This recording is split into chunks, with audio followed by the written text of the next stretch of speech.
Ya empezamos, chicos y chicas. Bueno, hola a todos y todas, buenas noches. Gracias por acompañarnos el día de hoy. Vamos a solucionar un ratito, unos segunditos, una cosita técnica.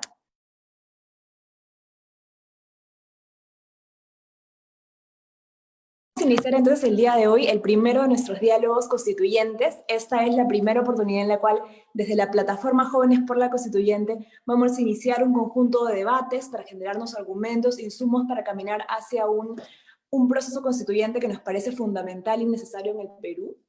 Queremos iniciar teniendo en cuenta que hemos tenido una semana con profundas movilizaciones en las cuales los y las trabajadores agrarios han salido a las calles a reclamar directamente derechos laborales, condiciones dignas para poder trabajar.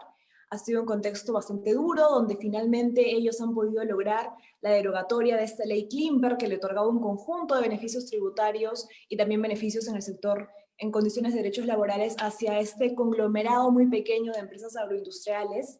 Se habla de que hemos tenido un proceso de neoliberalización del agro, una priorización desde los 90 hacia el sector agroindustrial, dejando de lado un sector que es fundamental, ¿no? Que es el sector de la agricultura familiar. Sabemos que esta agricultura familiar provee más del 70% del total de alimentos que consumimos en todo el Perú, y también sabemos que más del 90% de unidades agropecuarias justamente son unidades de agricultura familiar. Entonces tenemos una situación bastante compleja en el Perú desde los 90, institucionalizada por este proceso de finalmente Constitución del 93, que sabemos que legitima un conjunto de privilegios para unos pocos, ¿no? Entonces, en este contexto tenemos algunas brechas fuertes, ¿no?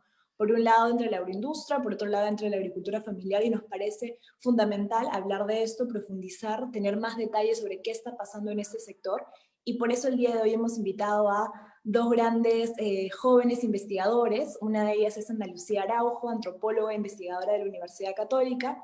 Otro es José Luis Sanfosí, que nos acompaña también el día de hoy. Él es fundador de Alzacuy, que es un grupo de jóvenes que están luchando por la agroecología y por la soberanía alimentaria. Ellos nos acompañan el día de hoy. Vamos a tener dos bloques bastante breves en los cuales vamos a discutir, uno, cuáles son estas brechas que existen entre la agricultura familiar y entre la agroindustria en nuestro país.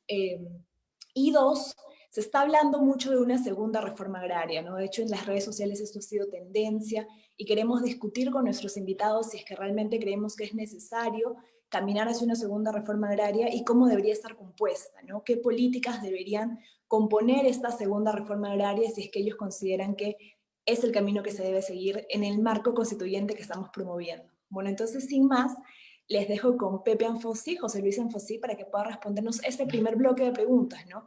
¿Cuáles son las brechas que existen entre la agroindustria y la agricultura familiar en este Perú post-Constitución del 93? Pepe, te escuchamos.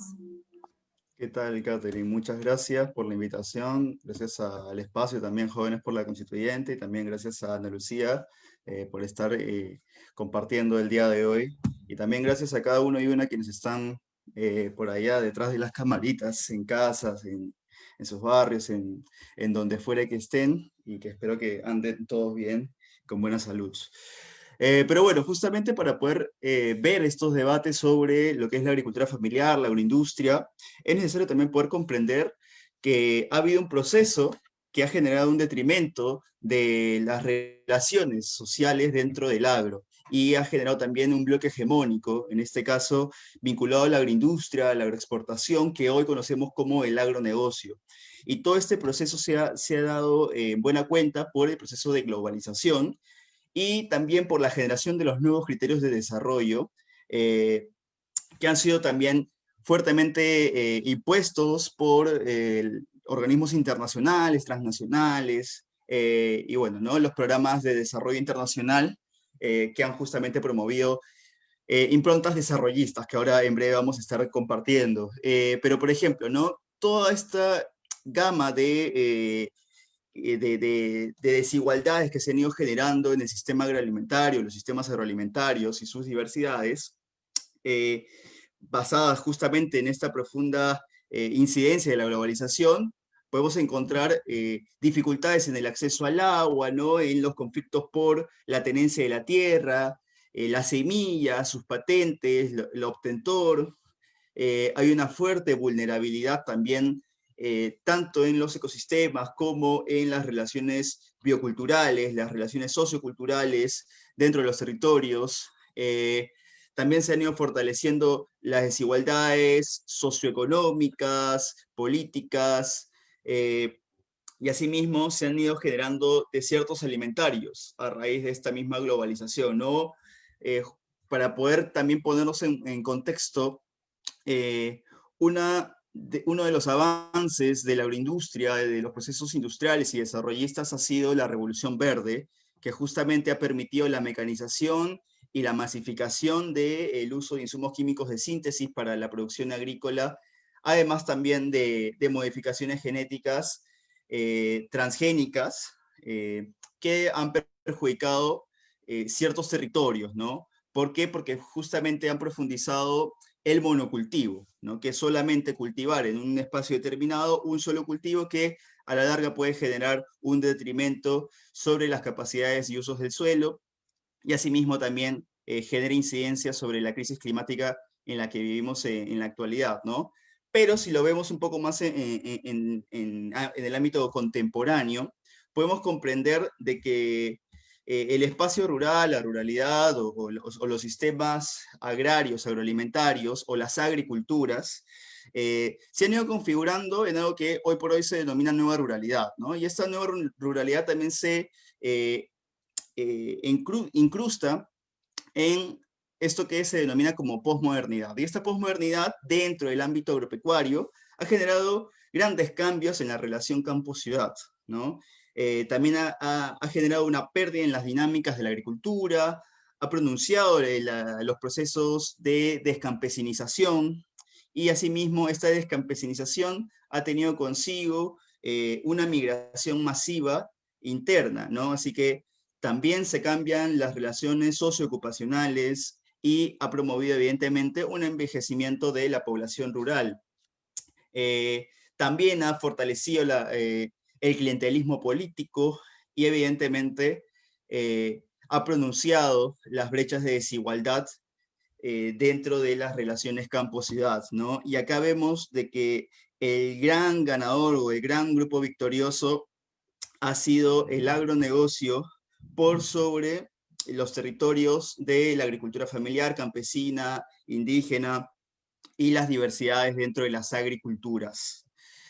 Asimismo, podemos plantear también de que esta globalización y esta idea del desarrollo ha estado fortaleciendo esto que se conoce como, por ejemplo, el desarrollo rural, ¿no? Y el desarrollo rural ha tenido varias banderas históricas que han tenido una visión y enfoques teórico-metodológicos basados en una dinámica economicista, modernizadora y evidentemente también desarrollista, pero que han tenido consigo un proceso de descampesinización, ¿no? Y eso lo hemos visto, o se ha evidenciado muchísimo con los modelos de desarrollo comunitario que finalmente han generado una imposición de la modernización agraria, de los sistemas agrarios, un cambio social rural, ¿no? Asimismo también el desarrollo rural integrado, ha perjudicado y ha promovido los cambios en las relaciones de la producción y la calidad de las dinámicas dentro del campo, y asimismo hoy por hoy vemos que también el desarrollo rural sostenible viene a tener algunas complicaciones y está modificando las participaciones, sobre todo con un enfoque más vinculado a lo financiero, ¿no? Y después un poco las críticas que pueden partir para justamente generar cambios, son las vinculadas al postdesarrollo, donde se debe iniciar desde una crítica radical al capitalismo, ¿no? Un análisis decolonial, promover la recuperación de las economías campesinas y exigir una mayor participación y activismo ciudadano, que justamente es lo que se viene haciendo hoy por hoy en nuestro país.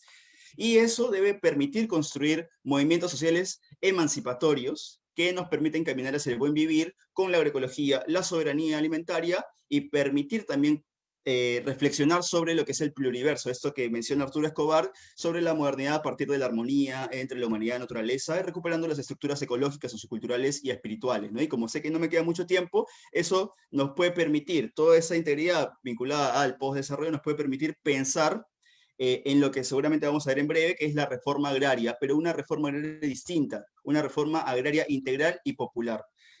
Así que esas son las profundidades de las desigualdades que se han ido generando desde la agroindustria con la agricultura familiar y las agriculturas, así que por ahí ya cierro para que continúe Ana Lucía.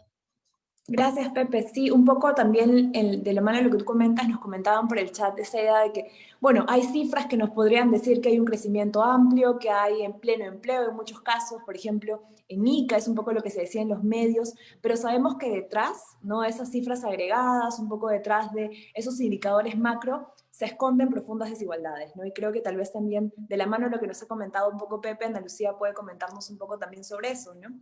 Ana Lucía, tenés 7 minutos. Hola, ¿qué tal? ¿Cómo están todos y todas? Muchas gracias por la invitación, Katy. Sí, efectivamente, bueno, voy a hablar, espero no pasarme del tiempo y si no me dan unos poquitos más. La pregunta era, ¿cuáles son las brechas entre agricultura familiar y agroindustria? A mí me gustaría poder profundizar quizá también en por qué existen estas brechas entre agricultura familiar o pequeña agricultura y ganadería y la agroindustria, ¿no? Entonces, me gustaría en primer lugar reflexionar sobre cómo nace esta agricultura y ganadería familiar, este campesinado, y hablando exclusivamente de costa y sierra, porque para la segunda pregunta me gustaría reflexionar sobre la Amazonía. Es un modelo que está asociado precisamente a esta primera reforma agraria, ¿no? Es la primera reforma agraria como la reforma agraria del 69. La primera, obviamente sabemos que hubo proyectos antes, pero para esta conversación la llamamos primera reforma agraria, que como sabemos, y lo han dicho diferentes investigadores, tuvo diferentes impactos en cada región. En algunos, la reforma agraria del 69 va a expropiar y otorgar efectivamente la tierra a los trabajadores, a las comunidades, y en otras regiones, por ejemplo, como el caso de Ayacucho, la reforma agraria solamente va a liquidar un proceso de crisis hacendatario y de tomas de tierras que ya venía impulsando el movimiento campesino. Además, como lo analizó en su momento el economista José María Caballero, y también lo han planteado otros investigadores, es una reforma agraria que va a imponer un modelo empresarial de cooperativas y SAIs a un campesinado que tenía lógicas distintas de organizar su territorio, y es un proyecto reformista que incluso estaba orientado a incorporar al campesinado al mercado y hacer de ellos sujetos gobernables, incorporarlos a una gobernabilidad entendible para el Estado, ya que no se lograba no solamente comprender, sino entender vías de desarrollo a través de las lógicas campesinas de organizar y producir el territorio, ¿no? Entonces, esta pequeña agricultura familiar y ganadería, entrando todo esto dentro de este término, que como la conocemos ahora van a ser de la subversión y apropiación de este proyecto reformista por parte del campesinado.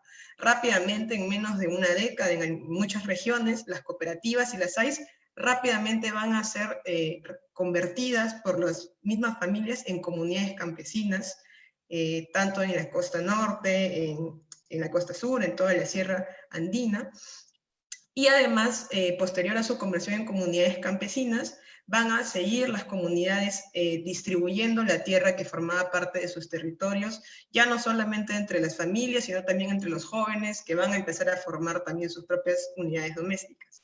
Además, como también se ha dicho en muchos casos, este acceso a la tierra va también de la mano con un acceso a la ciudadanía, que va a permitir que muchas comunidades sigan impulsando procesos de modernización que ya venían también tomando lugar antes de la reforma del 69, ¿no? Por ejemplo, que hayan escuelas en las comunidades, que hayan escuelas secundarias, que hayan postos de salud, que empiecen a venir los servicios básicos, que se construyan carreteras. Sabemos historias de comunidades que construyeron sus propias carreteras antes de la reforma agraria, Huamantán en Lima, Puquio en Ayacucho y otras.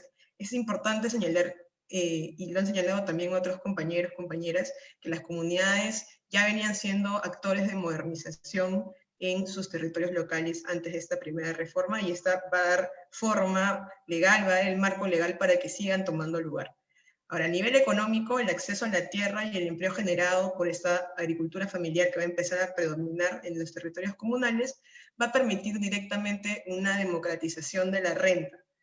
No solo porque ahora los productores tienen la tierra y ganan directamente, sino también por la cantidad de empleo generado, y aquí quiero incorporar estadística, al 2015 esta agricultura familiar va a emplear alrededor del 20% de la P activa nacional. Y de hecho de ese 20% de la P activa nacional que se aboca a la actividad agropecuaria, el 83% es empleada por pequeños agricultores familiares. Entonces estamos hablando de un modelo que además de que va a generar una democratización en términos de ciudadanía, o que vino de la mano con una democratización en términos de ciudadanía, también va a generar una democratización de la renta vía producción y vía trabajo agrícola.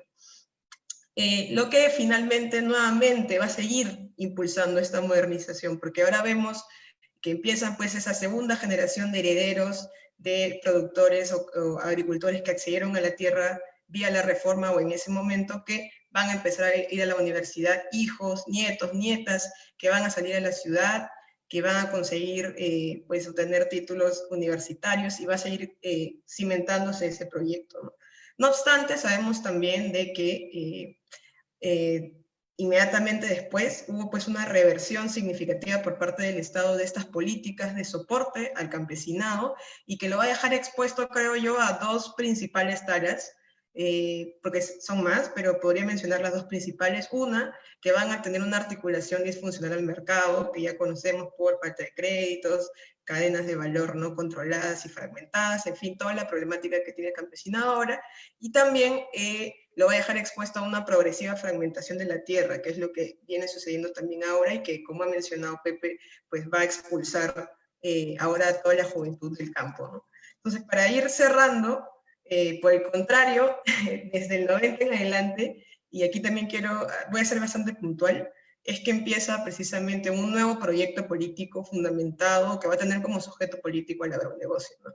Y esto, quiero ser muy enfática, tiene como punto de partida la Constitución del 93, que va a establecer una orientación que va a permitir neoliberalizar el sector agrario, ¿no? En primer lugar, elimina los límites a la concentración. Es por eso que tenemos a Camposol con más de 25.000 o incluso más hectáreas, más grande que cualquier hacienda existente jamás en este país. Van a desmantelar la desprotección de las comunidades, que van a perder 2 de las 3 I que les protegían, de imprescriptible, inalienable e inajenable. 2 de esas se van a ir.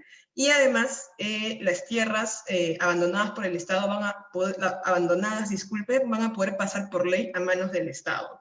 Entonces, a partir de esto, va a operar toda una institucionalidad para empezar a proveer tierras fiscales del Estado irrigadas a precios menores a estas agroindustrias, ¿no? Por ejemplo, en Virú, pensemos, empieza en el 93 en adelante la construcción del proyecto Chavimochi, todo esto subsidiado por el Estado.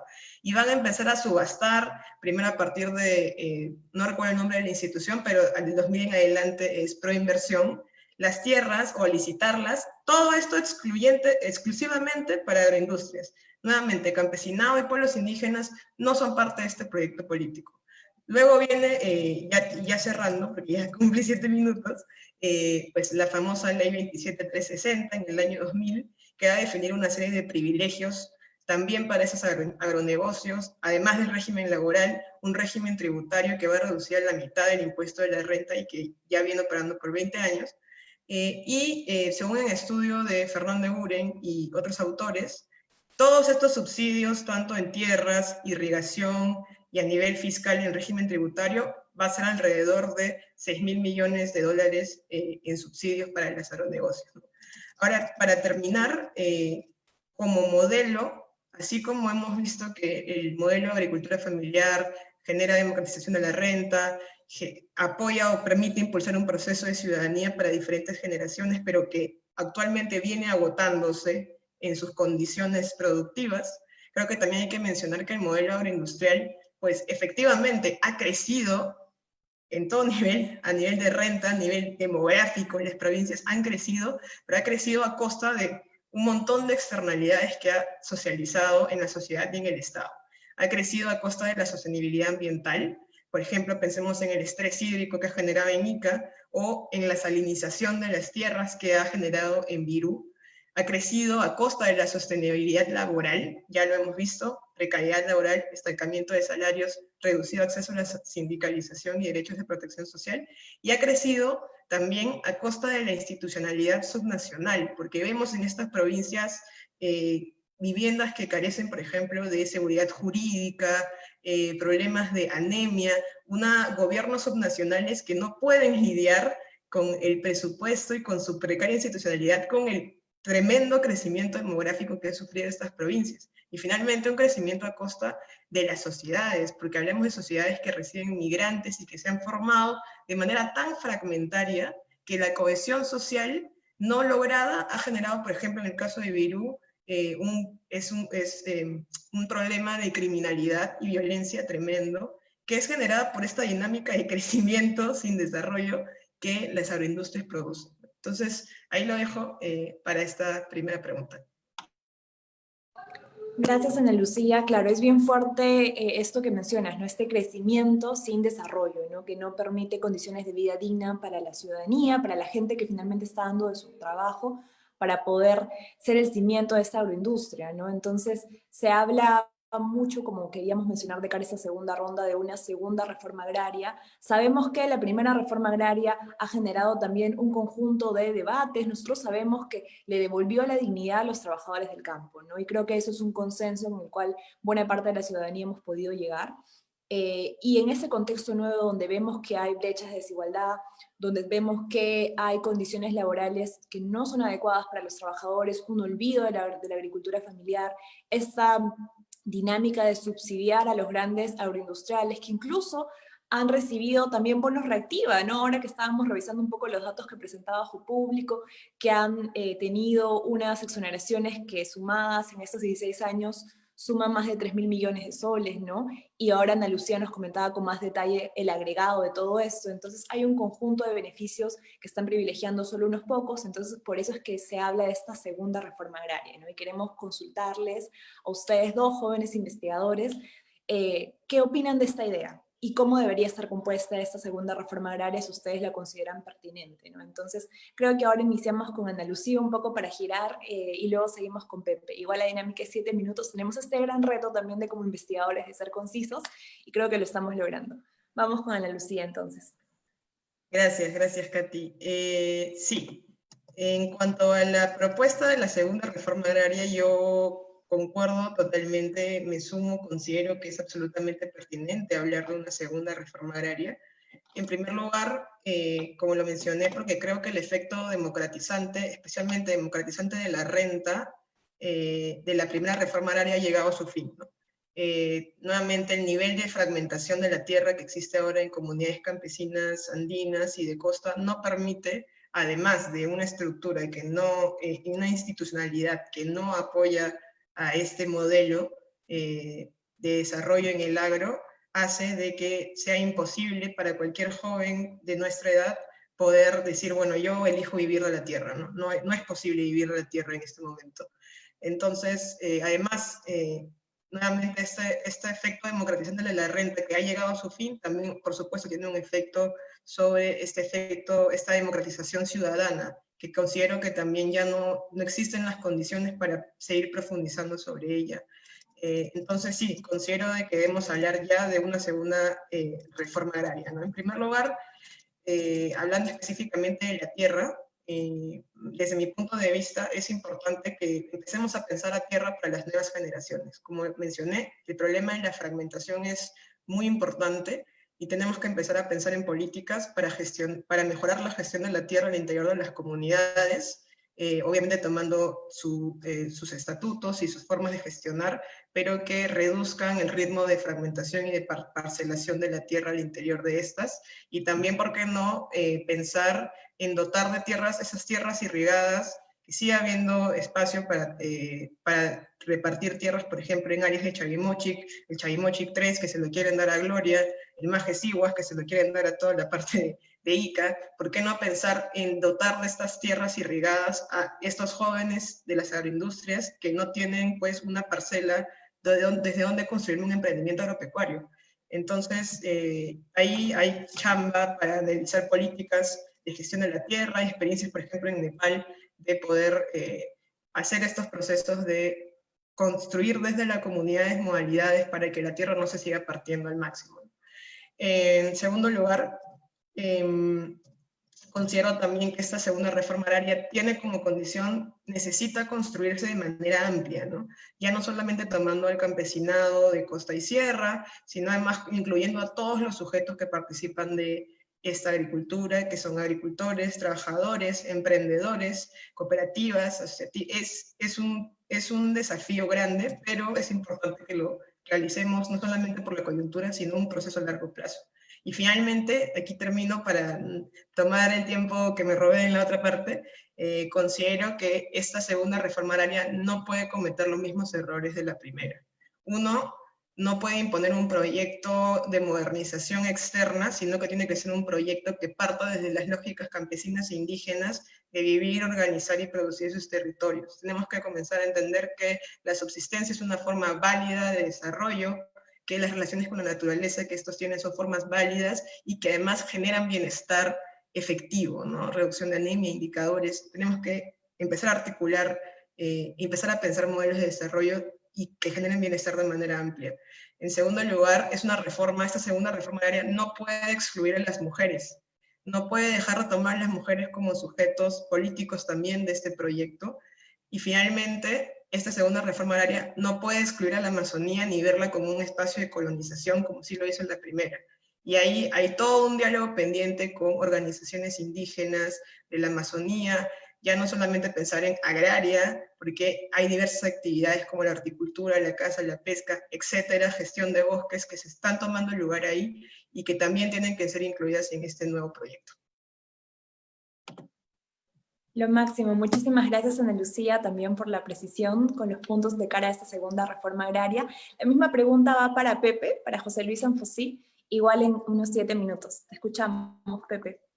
Perfecto, muchas gracias. Y bueno, también tratando de responder algunas de las dudas e inquietudes que han surgido por ahí en el chat que he estado viendo, justamente el proceso de descampesinización implica un desplazamiento muchas veces forzado o por presión que tienen los trabajadores del sector agrario, ¿sí? O pueden ser, digamos, agricultores, agricultoras, campesinos o sus diversidades, que al no poder competir con el agronegocio, lamentablemente se ven en la presión de desplazarse a otros territorios para conseguir trabajo, ¿no? Y poder generar ingresos para sus familias. Así que eso es un proceso de descampesinización, es en realidad bastante más amplio, puede dar para otro debate, para otra charla, pero ahora yendo con el tema de la reforma agraria, también entender de que, bueno, la reforma agraria de Velasco se configuró dentro de lo que se conoce hoy por hoy como una reforma agraria clásica, ¿no? Donde el principal eje era la tierra y evidentemente también la expropiación de la tierra para dársela a campesinos, jornaleros, jornaleras, y que lo produzcan, ¿no? Ahora, una segunda reforma agraria debe de tomar en consideración el contexto en el que vivimos, ¿no? Pero también debe tener una impronta postdesarrollista, por eso al inicio hice una introducción sobre la posmodernidad y el postdesarrollo para comprenderlo. Y otra de las cosas que también es importante poder hacer referencia es de que existe propuestas y también dinámicas que se han ido gestando desde los mismos movimientos sociales agrarios, los mismos movimientos que vienen luchando y resistiendo desde los mismos territorios, que han configurado esto que se llama la reforma agraria integral y popular, ¿sí? Esta reforma agraria integral y popular es propuesta por la Vía Campesina, que es el movimiento internacional más grande de productores, productoras, campesinos, campesinas, que justamente han estado viendo y analizando desde sus territorios y sus distintas dinámicas para poder justamente generar alternativas que puedan ir acorde con los tiempos contemporáneos, ¿no? Y justamente esta reforma agraria integral no ve el territorio, mejor dicho, no ve la tierra como lo hacía la reforma agraria clásica, sino más bien hay una configuración sobre el territorio, ¿sí? Que se debe de repensar justamente con lo que decía Ana Lucía, en las diversidades productivas, extractivas que existen, y hacerle frente a los modelos extractivistas. Y ahora, justamente como también es una de las preocupaciones que está surgiendo en el chat, una reforma agraria integral y popular no se fundamenta en la expropiación de la tierra, ¿sí? Sino más bien en una articulación del territorio donde se generen diálogos, consensos entre las diversidades de las producciones, tanto las clásicas de la agroindustria, de las agroexportadoras, como de las mismas agriculturas familiares, las agriculturas, los campesinos, campesinas, sus diversidades en distintos territorios, ¿no? Así que la reforma agraria integral se basa justamente en esta generación de intercambios, de locuciones, de charlas y dinámicas que puedan generar una construcción para modificar las dinámicas socioterritoriales, ¿sí?, a favor de los pueblos, ¿sí? Así que es un reclamo que ya se viene haciendo y que viene impulsando también una seguidilla de políticas públicas en distintos países. Por ejemplo, en Brasil se viene impulsando, o bueno, en los gobiernos anteriores se ha ido impulsando las dinámicas de compras públicas, ¿no?, de la promoción de la producción agroecológica. Para esto también la reforma agraria integral tiene las bases vinculadas hacia la soberanía alimentaria. Y esta soberanía alimentaria es un reclamo del campesinado, ¿sí?, de los sindicatos, de los gremios agrarios que quieren poder recuperar estas dinámicas de cómo producir, ¿no?, cómo trabajar la tierra, en qué condiciones hacerlo. Y es un poco también lo que hemos visto en los reclamos en estos días, y hemos visto también en los reclamos iniciales en los tiempos de aislamiento, ¿no? En los primeros meses de aislamiento veíamos a centenares de productores, productoras que venían reclamando, pero lamentablemente no podíamos acompañarlos movilizándonos, ¿no?, en este sentido. Pero, ya que también es otra de las preocupaciones en los chats, si es que hay dirigentes, campesinos, campesinas, agricultores, agricultoras que quieren una reforma agraria, sí los hay. Justamente hemos estado participando, porque, o sea, no solamente me dedico a la investigación, sino también a la militancia, junto con comunidades campesinas y agricultores y agricultoras, y hemos estado conversando en cómo encaminarnos hacia una reforma agraria integral y popular, ¿no?, que está justamente en la comunidad de los pueblos, ¿no?, en los diálogos, en la comprensión de que no va a ser el mismo modelo de la reforma agraria clásica que se obtuvo en el 69, ¿no? Se piensa en este caso en que las unidades académicas, las unidades formativas, no se orienten únicamente a lo que es la agroindustria o la agroexportación, sino que también puedan tener apartados que permitan formar agrónomos, agrónomas, técnicos agropecuarios, técnicas agropecuarias, en lo que necesita la agricultura familiar, campesina, indígena, recolectores, pescadores, ¿no? Y justamente todas las diversidades que ha estado mencionando muy bien Ana Lucía. Así que es una reconfiguración de los sistemas que va a incluir a muchos ministerios, ¿no? No solamente va a ser el Ministerio de Desarrollo Agrario y Riego, sino también va a ser el Ministerio de Desarrollo e Inclusión Social, el que va a tener que participar, también tendría que participar el de Transportes y Telecomunicaciones.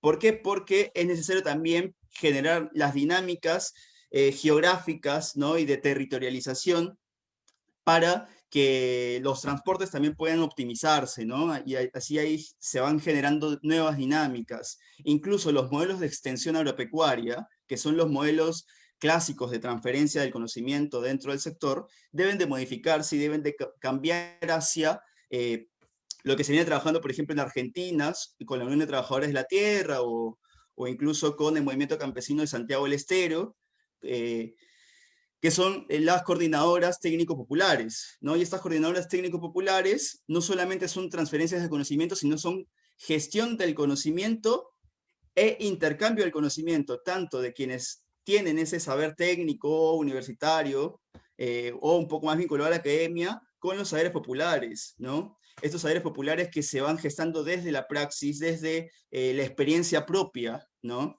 que también es uno de los reclamos, ¿no?, que han estado surgiendo en el chat, de cómo integrar, ¿no? Y justamente la reforma del interés popular permite eso, poder generar estas instancias de coordinadoras técnicas populares, que ya existen, ¿sí? Son instancias que ya existen en otros países y que podemos empezar a tomar en nuestro país para mejorar las dinámicas del agro, ¿no? Porque si ustedes están preocupadas por los índices, váyanse a los datos de INEGI, ¿no?, y justamente vean dónde se acumula la mayor pobreza. La mayor pobreza se acumula en los sectores rurales. Así que dentro de esta preocupación que van teniendo, vean por qué se ha acumulado la pobreza en el sector agrario rural, ¿no?